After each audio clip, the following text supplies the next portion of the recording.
Todo está preparado aquí, una casa y mi corazón también. Eres el único motivo que me hizo.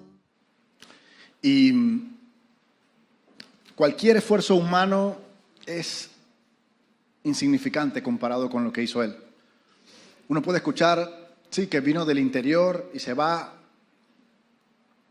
pero Jesús vino desde el cielo hasta acá.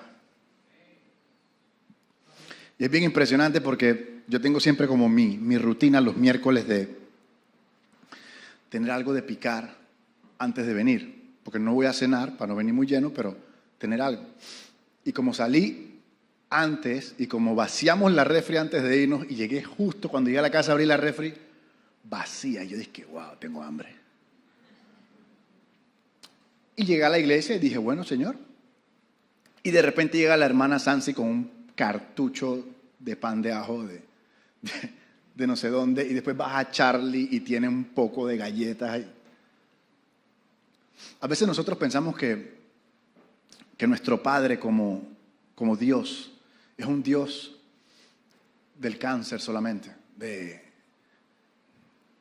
del avión se está cayendo, de las situaciones complicadas, y no nos ponemos a pensar que es nuestro papá y que le interesan hasta los más mínimos detalles de nuestra vida y que nos ama, Una de las cosas que yo con el pasar del tiempo más valoro de Dios es cómo ha cambiado en mi mente el hecho de enfocarme en provisión y en milagros y enfocarme en su amor. Ese verso que dice, nosotros lo amamos a Él porque Él nos amó primero. Eso adquiere una profundidad especial cuando usted es atrapado por ese amor. Y no es una decisión que uno toma, sino que inevitablemente uno comienza a amarlo a Él. Pero uno ama por lo perfecto, por lo maravilloso, por lo sanador que es ese amor en el corazón de nosotros. Entonces no nos queda más remedio que rendirnos a ese amor. Porque sabemos que cuando probamos ese amor, no hay nada que se le compare. Nadie nos ama como Él nos ama. Nadie nos mira como Él nos mira. Y de eso se trata lo que nosotros hacemos detrás de este púlpito. Detrás de este púlpito nosotros tratamos de revelarles a Cristo, que es la manifestación humana de ese amor. Así que cada vez que usted venga aquí, busque a Cristo.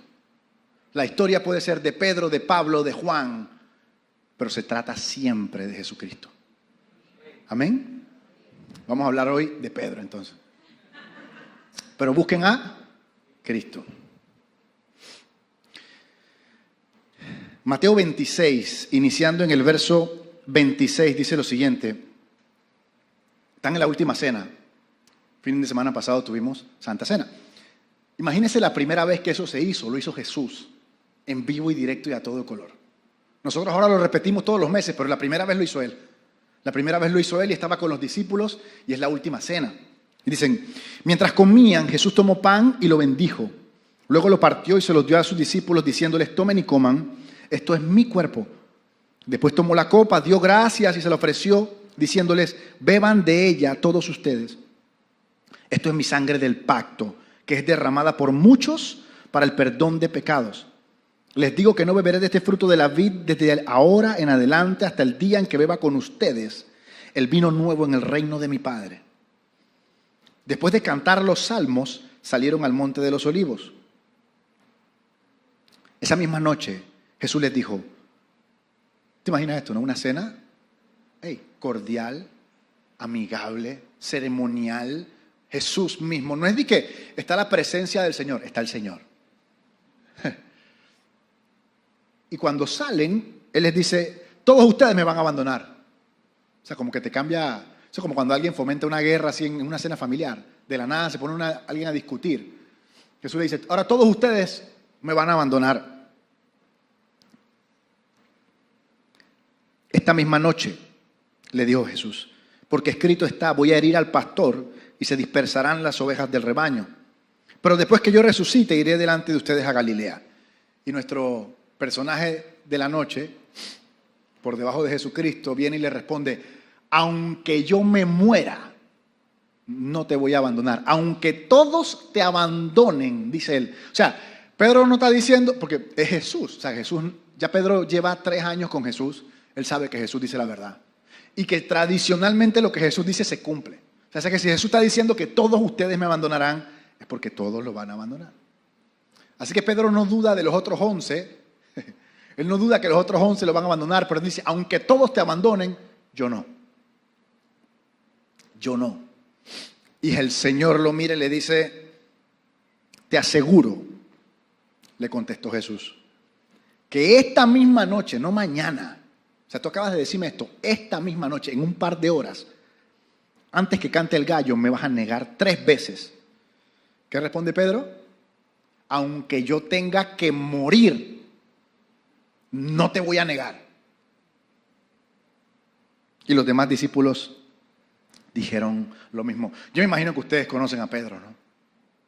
Pedro era un empresario, un pescador, tenía botes. Y ahora vamos a ver por qué digo botes. Y el Señor se le aparece y le dice a un experto pescador que no ha pescado nada, que está bravo, que está defraudado y cansado, que salga de nuevo a pescar.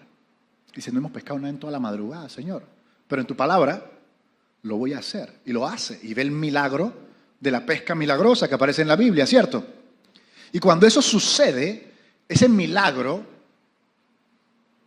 es impresionante, como un milagro provoca que el espacio para que el Espíritu Santo traiga convicción en el corazón de Pedro. Porque Pedro ve un cerro de pescados y su conclusión es ver un cerro de sus pecados. Eso nunca lo había dicho, mira. Él ve los pescados y dice, no soy digno, soy un hombre pecador. ¿Quién ve eso? ¿Quién ve pescados y su conclusión es soy un hombre pecador? Su conclusión es estoy frente a Dios. Pedro dejó a su familia. Pedro fue el mismo que caminó sobre el mar. ¿Ah? Pedro fue el que le dijeron apártate, Satanás. Pedro fue el que tuvo la revelación cuando Jesucristo dice, ¿ustedes quiénes dicen que soy yo? Y él dice, tú eres el Hijo de Dios. Y él le dicen, esto no te lo ha revelado ni carne ni sangre, sino mi Padre que está. Ese es Pedro. Pedro es una estrella en la Biblia. Es famosísimo. ¿Sí o no? Pues este Pedro le está diciendo, está contradiciendo lo que Jesús le está diciendo. ¿Por qué pasa eso? Bueno, pues porque Pedro está hablando de acuerdo a lo que él cree que él es, y Jesús le está hablando a Pedro de lo que él realmente es. ¿Qué principio quiero establecer con esto? Nosotros no tenemos ni idea de quiénes somos. Dios sí sabe. Nosotros no tenemos ni idea de las heridas, de las ataduras, de las cosas que el Señor todavía tiene que limpiar en nuestro corazón porque llevamos mucho tiempo con ellas. Así que cada vez que pasa algo, nosotros hablamos de acuerdo a lo que nosotros creemos que somos. En el fondo todos somos Pedro. Ninguno de nosotros piensa realmente de sí mismo como realmente. Siempre pensamos un poquito mejor. ¿Usted no se ha dado cuenta que usted es más tolerante con usted que con los demás? Cuando usted hace algo, usted, Señor, pero tú sabes que yo estoy cansado. Tú sabes cuál es. Pero cuando alguien hace algo, cuando un discípulo suyo hace algo, usted le prende fuego. ¿Ah? ¿Cuántas veces un mentor le dice al discípulo, ora y él no está orando? Eso es bien interesante. Esa conversación es brutal. Pedro está súper convencido de que él no va a abandonar al Señor. La realidad es que nosotros no sabemos nuestro corazón qué tan propenso es a recibir miedo sobre algo hasta que lo enfrentamos. Yo sé que Jesús es mi sanador y cuando te cae esa enfermedad, Yo sé que el Señor es mi proveedor. No tengo la menor duda. Yo creo eso. Hasta que te quedas sin trabajo. Casi siempre este tipo de circunstancias expone. No con el ánimo de condenarnos, sino con el ánimo de libertarnos. Lo que hay en nuestro corazón. Ahora, esta conversación fue enfrente de todos los discípulos. ¿Ah? Yo creo que ya la gente ya estaba acostumbrada a que Pedrito de vez en cuando tirara un poco de locuras, ¿no? Ahora, ¿qué fue lo que pasó? Dice en el verso 69. Ya para este momento pasó, mira, lo más brutal es que después de esto llegan a Getsemaní. Y el Señor le dice a Pedro, dice, hey, acompáñame a orar, y Pedro se queda durmiendo. Ya lo abandonó. No lo negó todavía, pero ya lo abandonó. Hey, lo despierta. ¿Qué hacen? No pueden quedarse despiertos una hora. Se va, dormido de nuevo. Pero cuando se para, saca la espada y le quiere volar la oreja, le voló la oreja a un guardia romano. Jesús es atrapado, es llevado delante del concilio. Mira todo lo que pasó desde que Pedro levantó la voz diciendo, aunque muera, no te voy a negar. Mira lo que dice el verso 69. Ya se llevaron a Jesús, ¿no?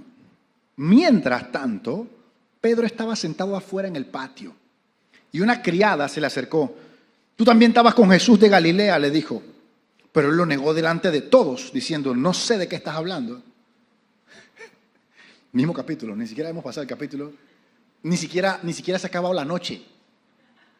No sé de qué estás hablando, eso es mentir, ¿sí o no?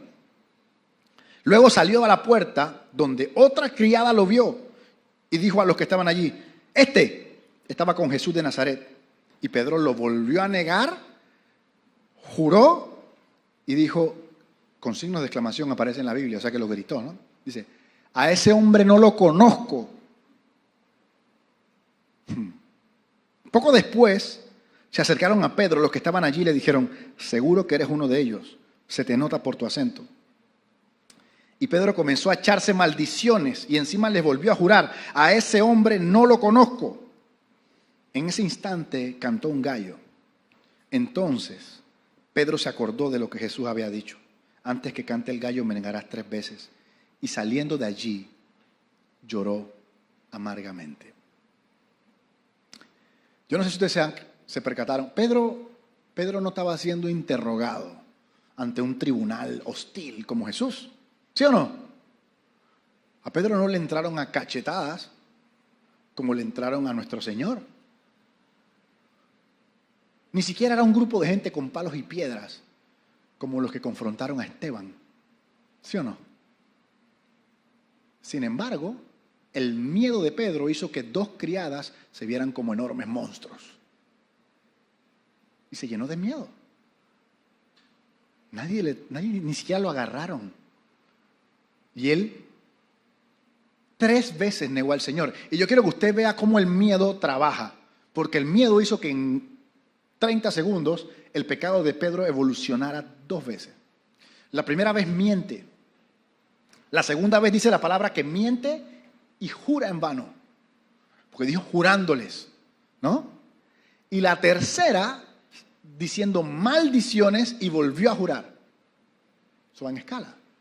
En escala de miedo. ¿Tú has visto cuando una persona tiene miedo y tú le tratas de hablar de por qué no debe tener miedo y se va poniendo brava? ¿Sí o no? Al final terminan los gritos. Tú no me entiendes, tú no me comprendes, todas esas cosas, y tú lo estás tratando de ayudar. Entonces, si sale más barato, no. Hay otro de los evangelios que dice que cuando Pedro lo negó 3 veces, Jesús lo miró. ¿Tú te imaginas esa mirada en ese momento? ¿Tú te imaginas esa mirada? Porque esa mirada es todo. Es, te amo. Porque Jesús no lo va a mirar y ¿qué estás haciendo? Jesús lo miró y ¿qué?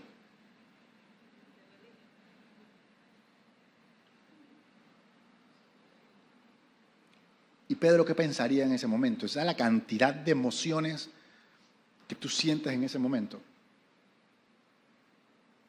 No solamente le fallé, sino dije, gritado que no lo iba a hacer. Es mi Señor. Llevo 3 años con Él hablando de este momento y en el momento clave le fallo. Le fallo. ¿Alguno de aquí le ha fallado al Señor alguna vez?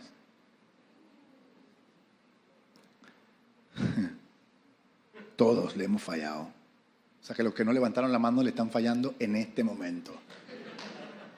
Vamos a hablar claro, Pedro. Vamos a hablar claro. Miren, Pedro le hizo una promesa al Señor y no la cumplió.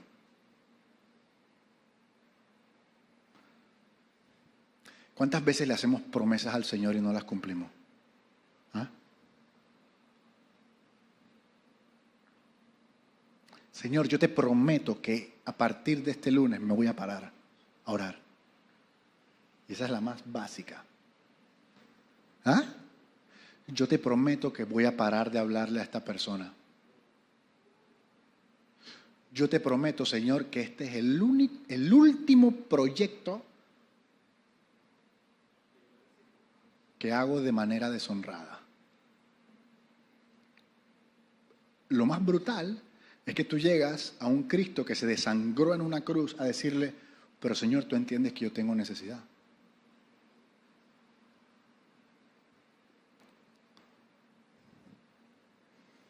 Hacerle una promesa al Señor y no cumplir. ¿Sabes qué es lo más brutal? Que cuando tú le haces una promesa al Señor y no la cumples, después por alguna razón sobrenatural le haces una promesa más grande. De que yo te prometo que ahora no va a ser a las 5 como para las 3. Porque pensamos que Dios se goza en tu dolor. Que si yo sufro más, eso le está gustando más. ¿Ah? Si yo me azoto, eso le está gustando más. No, Dios dice, yo no quiero sacrificio. Yo quiero obediencia. Si tú me obedeces, no tuviéramos esta conversación. Entonces tú crees que tú te vas a volver una oveja del Antiguo Testamento y te van a sacrificar y que yo quiero tu sangre y que... No. Esto no. ¿Cómo me sirve a mí? ¿Cómo ganamos almas con eso? ¿Cómo ganamos almas con eso? Pero Pedro estaba ahí. Ahora, ¿qué dice la Biblia acerca de las promesas? Dice Eclesiastés, capítulo 5, verso 4. Cuando a Dios haces una promesa, no tardes en cumplirla. Porque Él no se complace en los insensatos. Cumple lo que prometes. Mira, mejor es que no prometas y no que prometas y no cumplas. Porque, por cierto, las promesas son voluntarias. ¿Eh? Nadie te está obligando a hacer absolutamente nada. Pero por una razón también sobrenatural. Tú el domingo en la noche le prometes a Dios que te vas a parar el lunes y tú te duermes satisfecho por haber prometido. ¿Cuántos de nosotros llenamos la agenda? Esta semana voy a comer bien, voy al gimnasio, no sé qué. Cuando es viernes y no lo hice, lleno la agenda de nuevo y me siento satisfecho, como emocionado, como que... ¿Sí o no? Lo mismo con Dios. Pones la Biblia en el lugar donde vas a leerla cuando te pares. Pones todo, está listo, Señor, tú estás viendo, vamos. Yo siento ya que mi vida va a cambiar. Suena ese despertador, brother.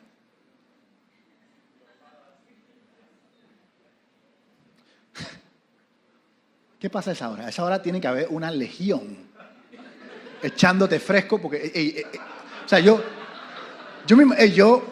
miren, eso es algo sobrenatural también, ¿sí o no? Tú sabes la cantidad de pensamientos y de argumentos que se le ocurren al ser humano a esa hora. Señor, tú sabes que yo, o que tengo que más tarde, y que me duele, y que hace frío. A ti no te debe gustar. Mire, yo tengo un amigo que decía, que a las 5 de la mañana yo no recibo ni transmito. Así que ¿para qué me voy a parar?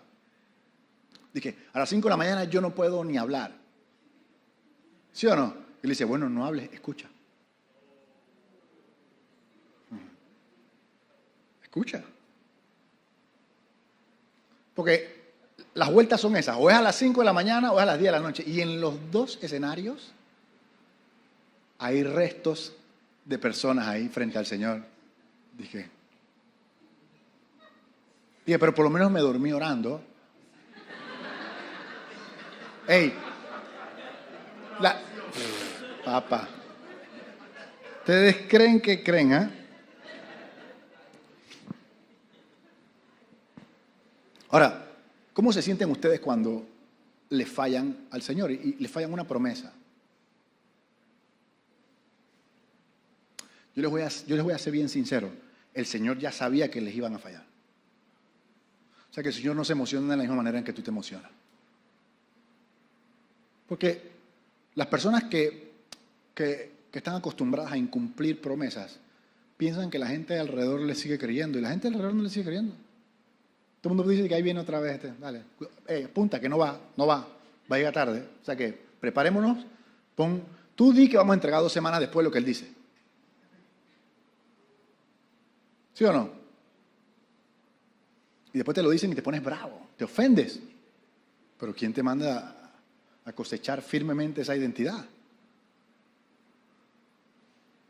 ¿Cómo se sienten ustedes cuando le rompen una promesa al Señor?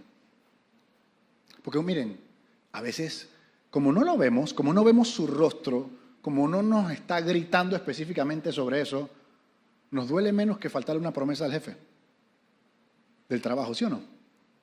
Al jefe no le incumples, ¿ah? Al jefe no le llegas tarde. ¿Por qué no faltas al trabajo también?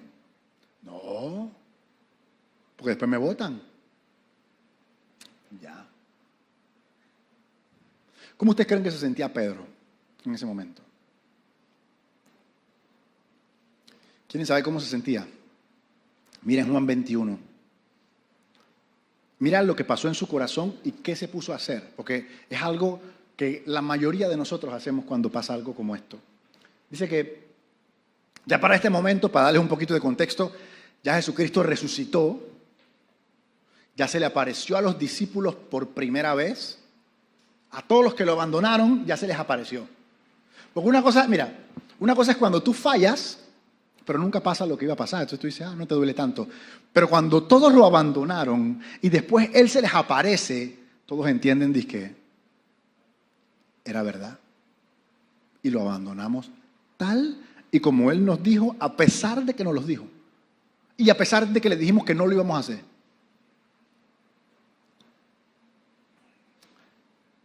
Después de esto, Jesús se le apareció a sus discípulos junto al lago de Tiberíades.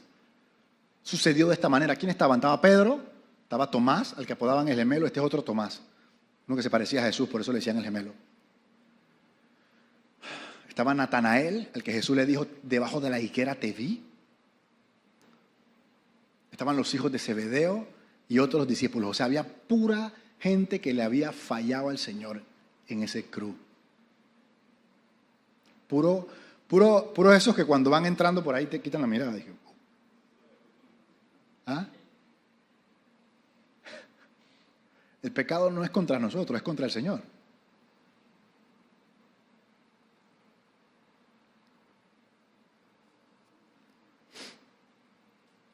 Dice que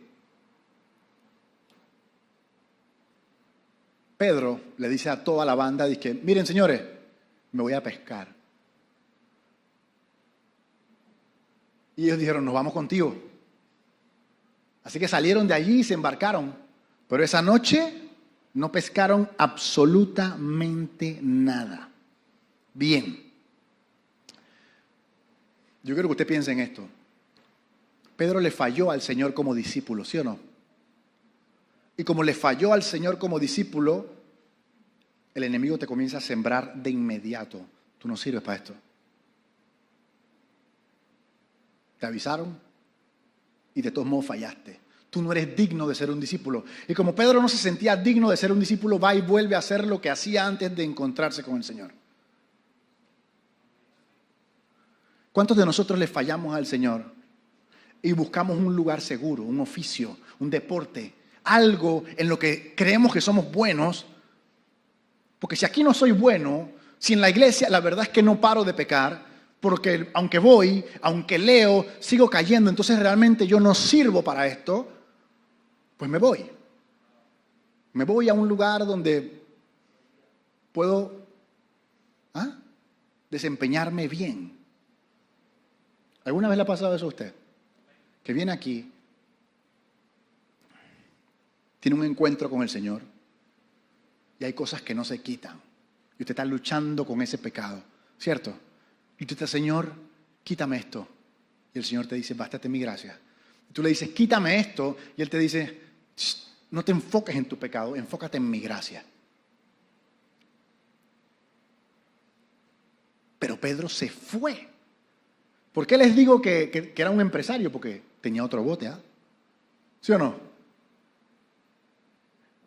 Y si todavía Pedro tenía otro bote, es porque tenía algo guardado por ahí, ¿ah? ¿Usted alguna vez se ha metido con el Señor, pero tiene un plan B por si acaso falla? Porque Pedro tenía un por si acaso, pero tenía un bote. Si no, ¿para dónde se fue? Pedro había dejado el de él allá y ahora estaba en un lago que se llama Tiberíades. Y a menos que tuviera un valet parking que se lo trajo hasta acá, él tenía otro bote. ¿Será que hay algo que nosotros todavía no le hemos entregado al Señor? Porque estamos esperando a ver si realmente la iglesia funciona en mi vida. ¿Ah? ¿Será que yo tengo mi tiempo de oración con Dios donde le pido dirección y tengo mi agenda personal donde hago las cosas en las que yo creo que... Pero si el Señor me dio este don, ¿no será para que se desperdicia? Dijo Pedro.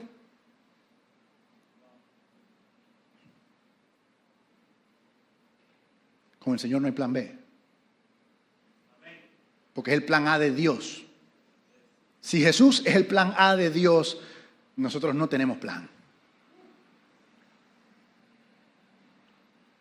Créeme, que sea un preso que está destinado a la silla eléctrica, tú le dices, te vamos a dejar vivir y esto es lo que vas a hacer el resto de tu vida. Él no va a mover un dedo para ningún otro lado. Si estaba a punto de morir. En el fondo, tú tienes un plan B porque no confías totalmente en el Señor. ¿Sí o no?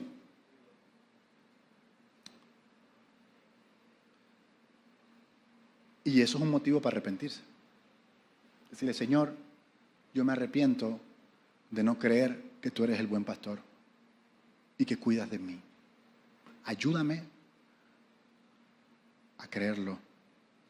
David la tenía clara. Salmo 23 que dice, el Señor es mi pastor.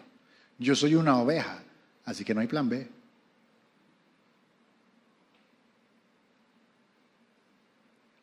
El problema no es tu plan B que no está funcionando.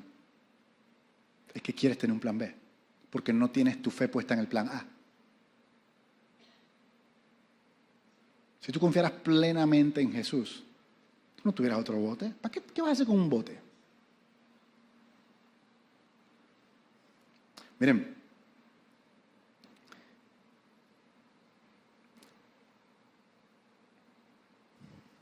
el bote también para Pedro era una manera de escapar a la responsabilidad.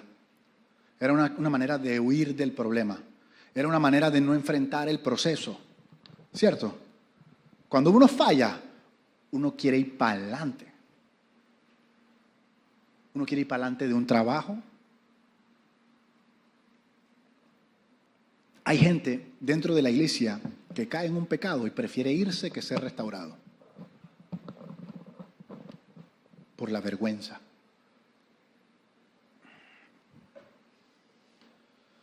Mire, si usted está buscando una iglesia perfecta, yo soy el primero que se tiene que ir.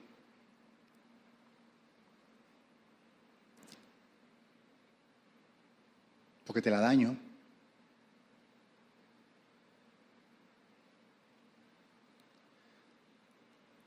¿Cuál es tu bote?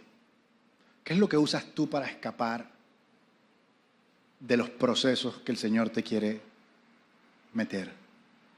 ¿Cuál es el lugar de comodidad, el lugar que dominas, al cual tú vas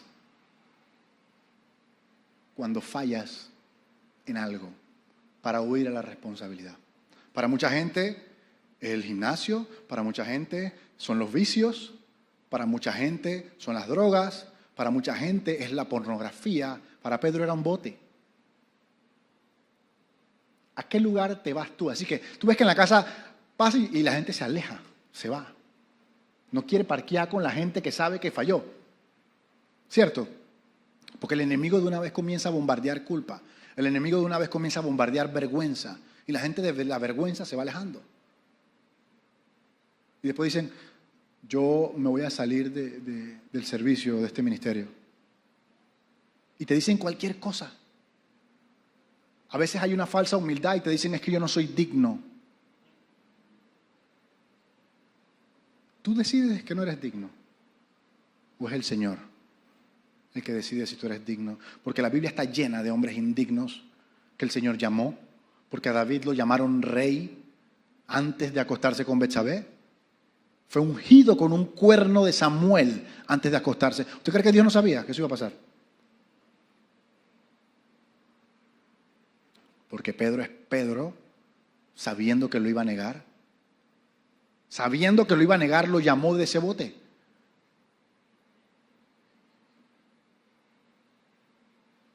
Mira,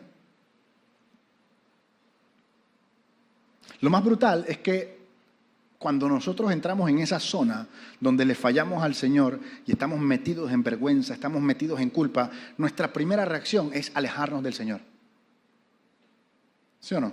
No soy digno de ti. Y te voy a decir la verdad, no eres digno de Él. Yo tampoco.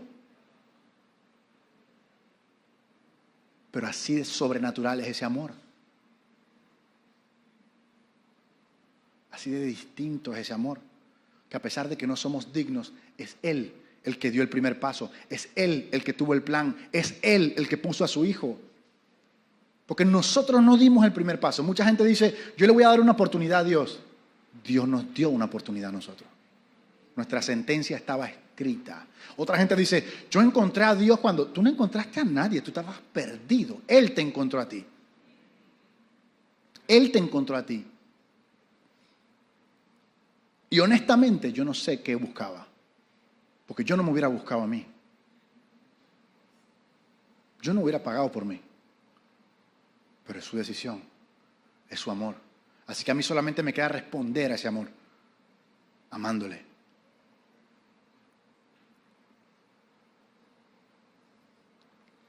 Verso 4 dice que cuando iba amaneciendo, Jesús se hizo presente en la orilla, pero los discípulos no se dieron cuenta de que era Él. Porque la culpa y la vergüenza no te dejan ver bien al Señor. Cuando tu corazón está lleno de culpa y de vergüenza, tú no ves bien al Señor, tú no ves bien cómo es Él. Es más, tú piensas que Él te va a regañar, tú piensas que Él te va a castigar, porque tú piensas que te mereces eso, y como el diablo te está bombardeando con culpa y con vergüenza, entonces como tú piensas que cuando te acerques, ¿qué decía el hijo pródigo? El hijo pródigo decía, yo no soy digno. ¿Ah? Y el papá estaba en el balcón. Él llegó y dijo, yo no soy digno de ser llamado tu hijo, y el papá le estaba poniendo el manto. Eso es lo que nosotros pensamos cuando estamos en esos momentos, que Dios no nos quiere. ¿Sabes cuántas veces yo he escuchado? Es que yo he hecho tantas, si usted supiera todo lo que yo he hecho, Dios no me va a querer a su lado, yo no soy digno. Si usted supiera todo lo que yo he hecho, usted no estaría aquí. Si David hubiera hecho todo lo que hizo en su momento, nosotros no hubiéramos aceptado a David como pastor.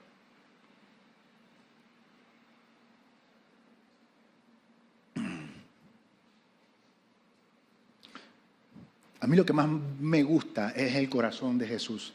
Pedro no fue a Jesús por vergüenza, por culpa. Jesús vino a él. Jesús vino a él. Jesús vino a ellos, a ese lugar de vergüenza, a ese lugar de culpa. Él dio el paso de nuevo. Y lo más brutal, porque tú te esperas que cuando él aparezca te diga, ¿se los dije o no se los dije? 3 años conmigo y todavía estamos con esto. No. ¿Qué les dice? Hey, muchachos, no tienen nada para comer. ¿Ah?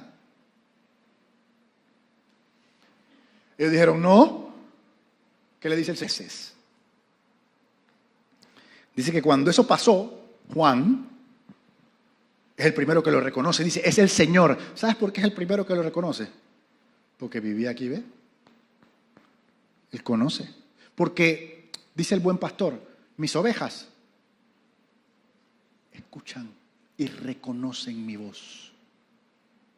Yo te pregunto, ¿tú conoces la voz del Señor? ¿Tú escuchas esa voz? Porque si tú estás escuchando una voz de condenación, esa no es la voz del Señor. Si tú estás escuchando una voz de menosprecio, esa no es la voz del Señor.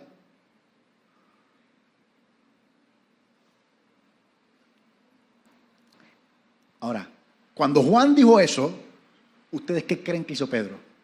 Se aventó al agua. Porque Pedro sigue siendo Pedro.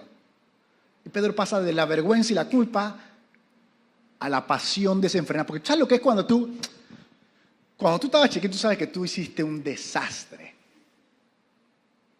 Pero ya te perdonan. Y tú vas para allá corriendo. Porque que te sientas bien. Tú como niño igual te sientes mal. Tú sabes que tu mamá está brava. Y cuando ya como que te llama, cuando te llama de nuevo, tú dices que...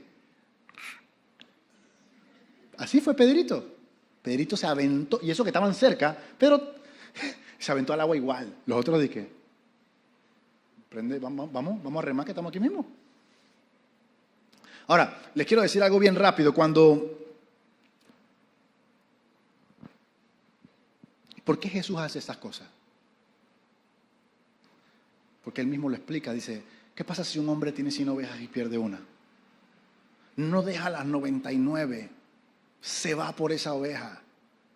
Cuando la encuentra, la monta en sus hombros y llama a todos sus amigos para celebrar porque ha encontrado a la oveja que se había perdido. Ese es el corazón del Señor. Ese es el verdadero corazón del Señor. Que si nosotros corriéramos a Él a buscar su perdón, encontraríamos gracia, encontraríamos misericordia. Pero si por alguna circunstancia no lo hacemos, Él viene a nosotros.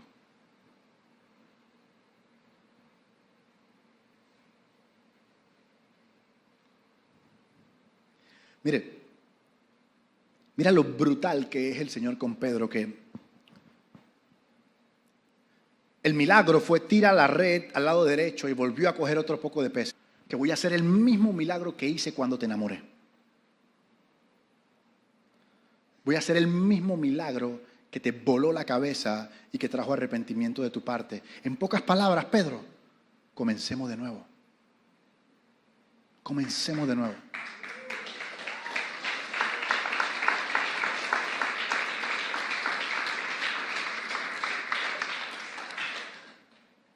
Porque nosotros pensamos que el Señor está enfocado en nuestros pecados. Pero la palabra de Dios que dice que Él cargó ya con nuestros pecados. Que nuestros pecados están clavados en esa cruz. En el cielo nadie habla del pecado. Ya el problema del pecado fue solucionado. Entonces nosotros caemos en este valle y nuestros pensamientos están llenos de culpa y de vergüenza y el Señor está a la puerta y llama. Y si le abres, entrará y cenará contigo otra vez. Pedro, yo sé, Pedro, yo lo sé. Comencemos de nuevo. Voy a hacer el mismo milagro de nuevo para que tú entiendas que vamos de nuevo. Y no importa nada, vamos de nuevo. Lo brutal es que después de eso, cuando ellos llegan, ya Jesús tenía un pescado y un pan, un foco que alumbra al Señor. No te quedes con el milagro, enfócate con el que hizo el milagro. Nosotros muchas veces, el milagro, y la mano, y la pierna, olvídate de eso. O sea, no es olvídate, dale gloria a Dios, pero enfócate en el que hizo el milagro. Porque ese milagro de los peces llevó a Pedro a ver nuevamente al Señor, a enamorarse nuevamente del Señor. Ya Pedro había llorado amargamente. Mire, hay una diferencia importante, porque Judas hizo algo similar, pero Judas escogió muerte. Pedro escogió vida. Y tú tienes la oportunidad de escoger vida en esta noche. Tienes la oportunidad de escoger vida en esta noche.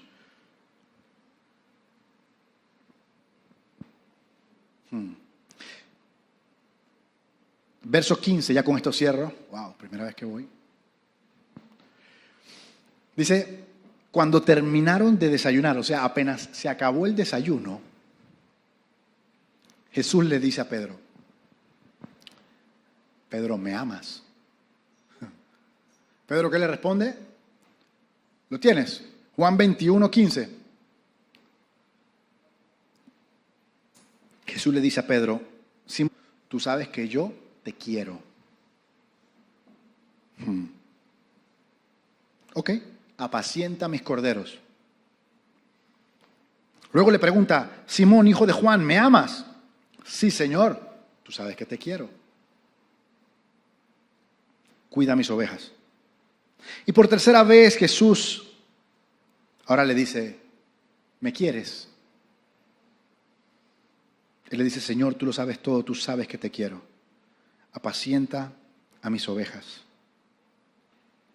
Mire, en español, y eso lo han cambiado, porque antes decía te amo y te amo, te amo y te amo. En español te amo es una sola palabra, en griego son 4.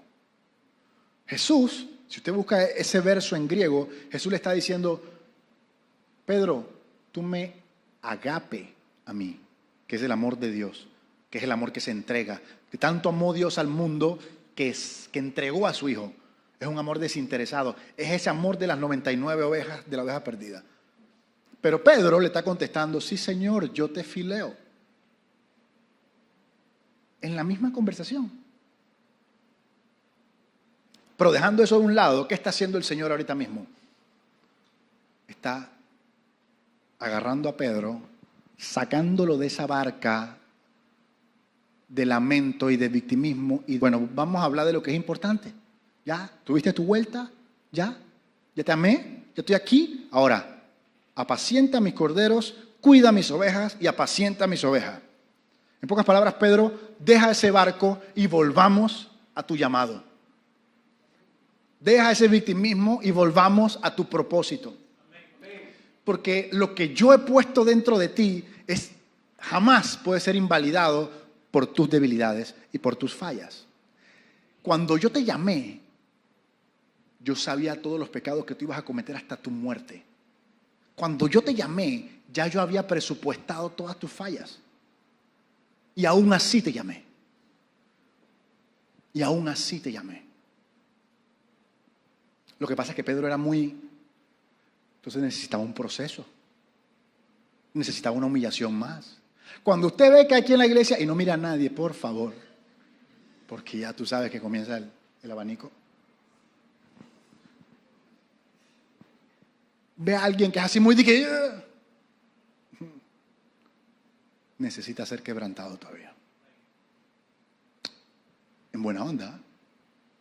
Porque después de ahí Pedro se volvió un líder más maduro. Eso necesitaba suceder. Pedro estaba regresar a su llamado. Porque hubo un momento en su vida donde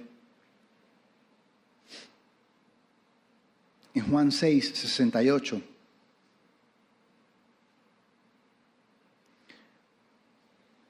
Jesús le está diciendo a sus discípulos, hey, si no les gusta, váyanse. Y Pedro le dice, Señor, ¿a dónde iremos?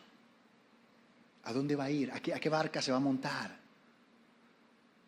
¿A dónde vas a ir a buscar si solo tú tienes palabras de vida eterna? Mira, allá afuera hay mucha gente que tiene cualquier cantidad de palabras, de cualquier cantidad de sabor, de cualquier cantidad de colores, pero solo Él tiene palabras de vida eterna. Hay gente que te habla de la eternidad, pero la vida eterna solo la tiene Él. Porque la vida eterna es una vida con Él. Tú puedes tener una eternidad, como dijo el pastor, pero puedes tener una muerte eterna sin Él. Entonces, como Pedro ya había recibido esa revelación, eso nadie se lo puede quitar. Yo no sé si hoy tú te has montado en esa barca. Si has intentado un par de cosas de agradarle al Señor, de servir de alguna manera en algún ministerio y has cometido errores.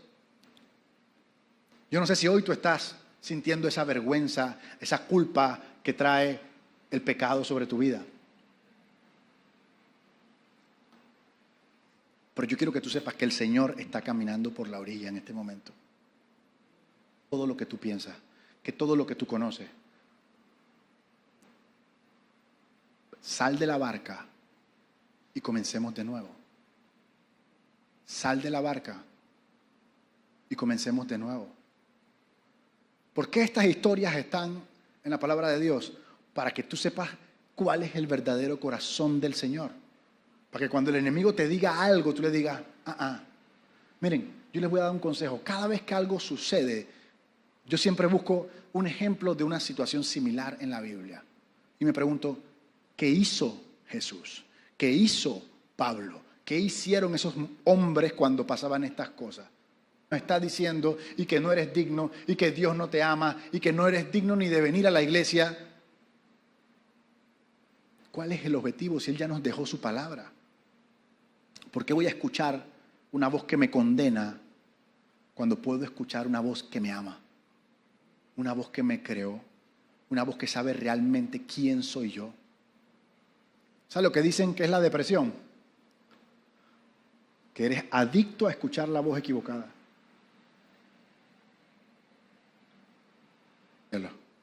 Esto es un fruto del reino de las tinieblas. Y tiene que ir a buscar esa voz. Tiene que ir a buscar esa voz. Tiene que ir a buscar esa voz.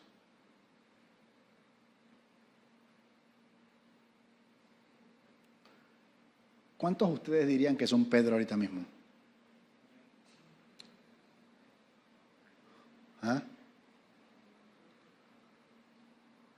Hay unos estudiosos que dicen que el número 153 de los peces que encontraron significa algo como Dios Todopoderoso. No hay nada escondido en ningún lado. Lo brutal es que en este episodio la red no se rompió. La primera vez las redes estaban a punto de romperse y unas se rompieron. Pero ya el corazón de Pedro estaba listo para los peces. Hay una cantidad impresionante de peces allá afuera. ¿Vamos a ir con nuestra fuerza o vamos a ir de acuerdo a la palabra del Señor? ¿Podemos ponernos de pie?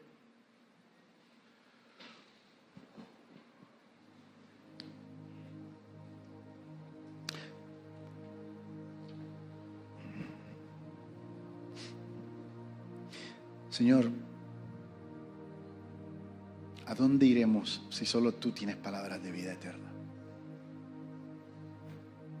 ¿A dónde iremos si solo en ti encontramos la plenitud de gozo? Si solo en ti encontramos nuestra esperanza. ¿A dónde iremos? Hoy te damos gracias por amarnos como nos amas. Hoy te damos gracias por mirarnos como nos miras. Hoy te damos gracias porque tus misericordias son nuevas cada mañana.